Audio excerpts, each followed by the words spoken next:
नमस्कार, झारखंड सहित देश दुनिया की खबरों में आप सबों का स्वागत है। झारखंड से एक बड़ी खबर सामने निकल कर आ रही है। झारखंड के तीरंदाजी कोच धर्मेंद्र तिवारी को द्रोणाचार्य अवार्ड व तीरंदाज अतुल दास को अर्जुन अवार्ड प्रदान किया गया। पूरी जानकारी के लिए वीडियो के अंत तक बने रहिए। टाटा स्टील आचार्य एकेडमी के तीरंदाजी कोच धर्मेंद्र तिवारी को भारत का सबसे प्रतिष्ठित गुरु सम्मान द्रोणाचार्य पुरस्कार से सम्मानित किया गया। पिछले 26 वर्षों से तीरंदाजी कोचिंग के क्षेत्र में अपना महत्वपूर्ण योगदान देने वाले धर्मेंद्र तिवारी अभी तक 250 से अधिक तीरंदाजों को ट्रेनिंग दे चुके हैं। भारत सरकार द्वारा यह पुरस्कार आज राष्ट्रीय खेल दिवस पर दिया गया। पुरुष रिकवर तीरंदाज अतुल दास को तीरंदाजी में उल्लेखनीय उपलब्धियों के लिए अर्जुन अवार्ड से नवाजा गया। आपको बता दें कि अतुल दास रांची की आचार्य क्वीन व ओलंपियन दीपिका के पति हैं। हाल ही में दोनों रांची के मोरहाबादी मैदान स्थित बैंक्वेट हॉल में परिणय सूत्र में बंधे हैं। कोलकाता में आज इन्हें ऑनलाइन सम्मान समारोह में अर्जुन अवार्ड दिया गया।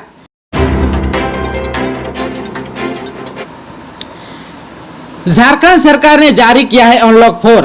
पूरी जानकारी के लिए वीडियो के अंत तक बने रहिए। झारखंड के मुख्यमंत्री हेमंत सोरेन ने केंद्र सरकार से पहले ही राज्य में आगामी अनलॉक की गाइडलाइन 4 जारी कर दी है। अनलॉक का यह चरण राज्य में 30 सितंबर तक चलेगा। मुख्यमंत्री हेमंत सोरेन ने कहा है कि झारखंड सरकार द्वारा 30 सितंबर तक जारी किए गए अनलॉक के दिशा निर्देश सभी लोगों को पालन करना होगा। सभी लोगों से कहा है कि सभी लोगों से मेरी अपील है कि सरकारी नियमों का सख्ती से पालन करें एवं मुंह पर मास्क का उपयोग अवश्य करें। आपस में दूरी बनाए रखें मगर दिलों को जोड़े रखें। नई गाइडलाइंस में कोई विशेष छूट नहीं दी मगर कंटेनमेंट जोन के बाहर सारी आर्थिक गतिविधियों को शुरू करने की सरकार ने अनुमति दे दी है। वहीं पूर्व की तरह cinema hall, swimming pool, entertainment park, धार्मिक और पॉलिटिकल आयोजन को इजाजत नहीं दी गई है। राज्य के अंदर बसों का परिचालन परिवहन विभाग की शर्तों के अनुरूप होने लगेगा। Hotel, lodge, hospitality, guest house, dharamshala, restaurant और शॉपिंग मॉल खुलेंगे। गाइडलाइन के अनुसार सैलून व ब्यूटी पार्लर को भी खोलने की अनुमति दे दी गई है। शादी समारोह में अधिकतम 50 और अंतिम संस्कार में अधिकतम 20 व्यक्ति शामिल हो सकेंगे। राज्य सरकार ने शुक्रवार को कई सेवाओं में छूट के साथ राज्य में लॉकडाउन की अवधि 30 सितंबर तक बढ़ाने की घोषणा की है। इस संबंध में मुख्य सचिव के हस्ताक्षर से आदेश जारी कर दिया गया है। इस आदेश के तहत परीक्षार्थियों को लॉकडाउन के दौरान विभिन्न तरह के प्रतिबंधों से मुक्त रखा गया है। उक्त अवधि में दूसरे राज्य से आने वाले परीक्षार्थियों को एडमिट कार्ड ही एंट्री पास माना जाएगा। दूसरे राज्यों से अगर कोई परीक्षार्थी झारखंड में परीक्षा देने आता है तो उसे क्वारंटीन से भी छूट रहेगी। आपको बता दें कि नए गाइडलाइन में निजी और सरकारी स्कूलों को खोलने के कयास लगाए जा रहे थे, लेकिन सरकार ने स्पष्ट कर दिया है पूर्व में जिन पर प्रतिबंध लगा हुआ था वह जारी रहेगा। यानी कि school, college, gym, swimming pool, cinema hall, मेला, धार्मिक अनुष्ठान, खेलकूद के बड़े आयोजन, सांस्कृतिक आयोजन, बड़े समूह आयोजन, अन्य शैक्षणिक संस्था पूर्व की भांति बंद रहेंगे।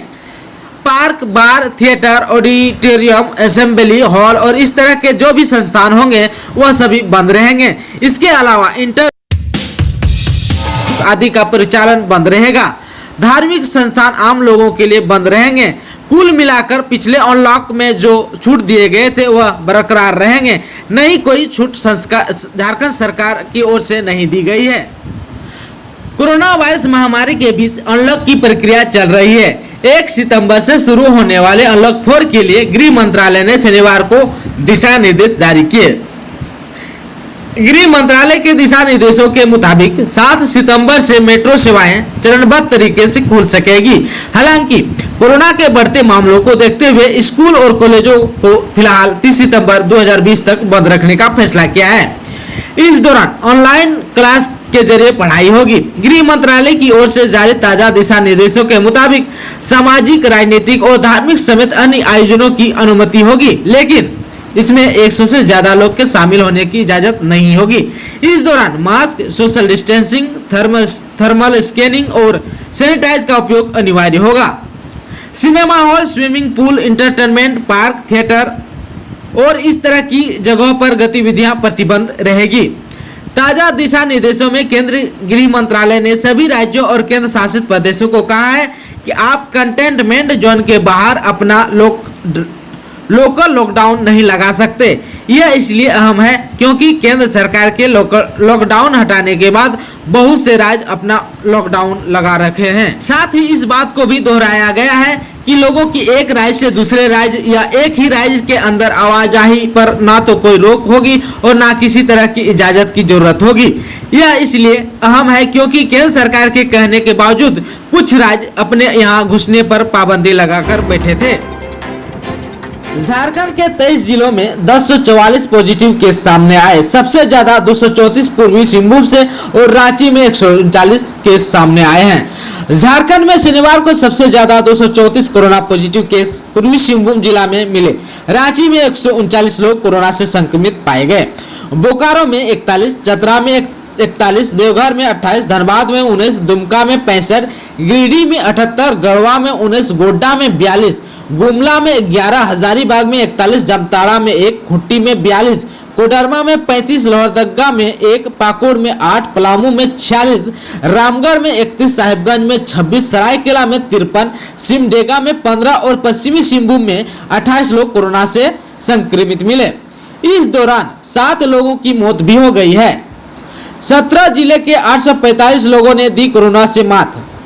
देखिए, झारखंड के 17 जिला के 845 लोगों ने कोरोना को मात दे दी है। सबसे ज्यादा 319 लोग रांची में ठीक हुए हैं। चतरा में 10, देवघर में 25, दुमका में 3, पूर्वी सिंहभूम में 168, गढ़वा में 10, गोड्डा में 7, गुमला में 29, गिरिडीह में 74, हजारीबाग में 29, खुट्टी में 33, कोडरमा में 2, पाकुड़ में 10, पलामू में 35, सरायकेला में 22, सिमडेगा में 2 और पश्चिमी सिंहभूम में 63 लोग ठीक होकर कोविड-19 अस्पतालों और कोविड केयर सेंटर से अपने घर चले गए हैं। प्रिय दर्शकों, आप हमारे वीडियो में नए हैं तो प्लीज हमारे चैनल को सब्सक्राइब कर लीजिए और एक लाइक कर दीजिएगा। लाइक करने से हमें आत्मबल मिलता है। इसके साथ ही आज के समाचारों में बस इतना ही। हमें दीजिए इजाजत। नमस्कार।